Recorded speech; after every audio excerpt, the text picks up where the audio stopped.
Bem, dando continuidade aí à nossa aula de bioquímica sobre a parte dos componentes inorgânicos, a gente agora vai falar dos sais minerais. Os sais minerais, eles são os componentes inorgânicos que geralmente aparecem nos seres vivos na forma iônica. Eles podem aparecer de três formas. Eles podem aparecer na forma de íons dissolvidos no plasma, no citoplasma, como acontece lá com o sódio e o potássio. Eles podem aparecer mineralizados na forma de cristais, como acontece com o cálcio nos ossos e nos dentes. E eles também podem aparecer conjugados com moléculas orgânicas, como acontece com o ferro na hemoglobina, tá? São vários sais minerais, mas a gente vai pegar os principais, os que costumam cair mais, tá? E não tem muito o que se fazer, vocês vão ter que decorar mesmo, tá? Quais são e a importância deles, tá? Aí, vamos lá. A gente tem aí o sódio e o potássio. Foco o quê? Que eles atuam na osmorregulação e na propagação do impulso nervoso. Nesse processo de osmorregulação, em toda célula, na membrana celular, a gente tem esse cara aqui que é muito importante, que é a bomba de sódio e potássio. Ele vai ajudar nesse processo de regulação entre os meios, né? Na regulação das concentrações, essa diferença de concentração entre o meio externo e o meio interno. Essa bomba ela sempre vai jogar 3 sódios para fora e 2 potássios para dentro. 3 sódios para fora e 2 potássios para dentro. E atua ajudando nesse equilíbrio, nessa diferença de concentração, quando você precisa de determinado componente interno na célula. Então você bota mais coisa para fora para poder botar mais coisa para dentro, dependendo do que você precisar. E ela atua também na questão da propagação do impulso nervoso, ajudando aqui na despolarização da membrana, provocando um impulso nervoso. Então lembra, sódio e potássio importante na osmorregulação e na propagação do impulso nervoso. Aí a gente tem o cálcio. O cálcio, ele fácil, né? A gente lembra logo dos ossos e dos dentes, mas ele também atua na coagulação do sangue e na contração muscular. Aqui a gente tem uma imagenzinha de um osso normal e um osso aqui com osteoporose. Você vê que as lacunas que aparecem aqui, né, devido à deficiência desse cálcio. Por isso que quebra tão fácil. Então, o cálcio é muito importante na estrutura dos ossos.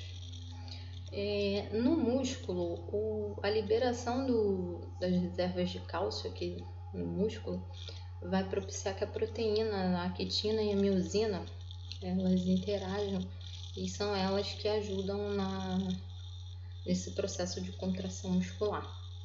Então, o cálcio atua diretamente aí, auxiliando essas duas proteínas.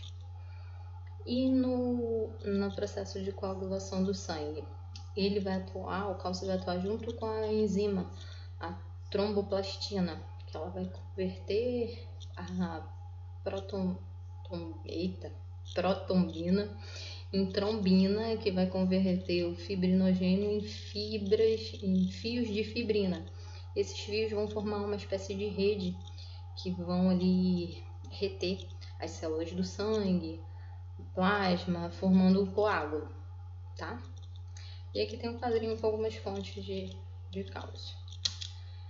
E ferro geralmente sempre cai. Ele faz parte da composição da hemoglobina e ele auxilia no transporte de oxigênio. Por quê? Na hemácia, a molécula de hemoglobina, vocês podem observar aqui, ó, ela tem esse grupo M, que é onde atua aqui, ó, a molécula de oxigênio junto com o ferro. O ferro, ele vai ser um fixador de oxigênio. Então ele vai atuar diretamente nesse processo de transporte do oxigênio no sangue. Então, assim, se você tem uma queda de ferro no organismo, né? Se você tem uma redução desse ferro no organismo, você automaticamente vai ter uma redução do oxigênio. Por isso que geralmente quando a pessoa está com anemia, ela fica mais cansada, né? Às vezes até desmaia, porque tem esse déficit de oxigênio, porque o ferro transporta o oxigênio, ajuda a transportar o oxigênio, tá? O fósforo. O fósforo, vocês focam que estão na composição dos ácidos nucleicos e na transferência de energia. Por quê? O fósforo, ele vai estar aqui, ó, presente quando você olha aqui no nucleotídeo. Lembra que o nucleotídeo é o quê? Um fosfato com uma pentose mais uma base nitrogenada. Esse fosfato é composto por fósforo.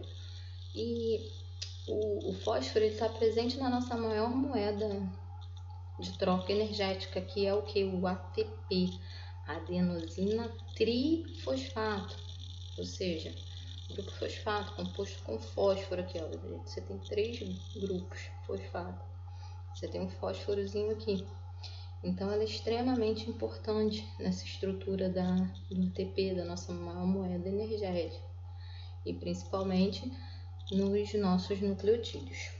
Aí vamos lá. O magnésio. Magnésio, ele atua em outras coisas, mas você tem que focar o que ele atua, o que ele está presente na clorofila. Você lembra lá da molécula de hemoglobina? A molécula de clorofila ela é bem similar à da hemoglobina. A diferença vai mudar aqui o metal. Na hemoglobina é o ferro, na clorofila é o magnésio.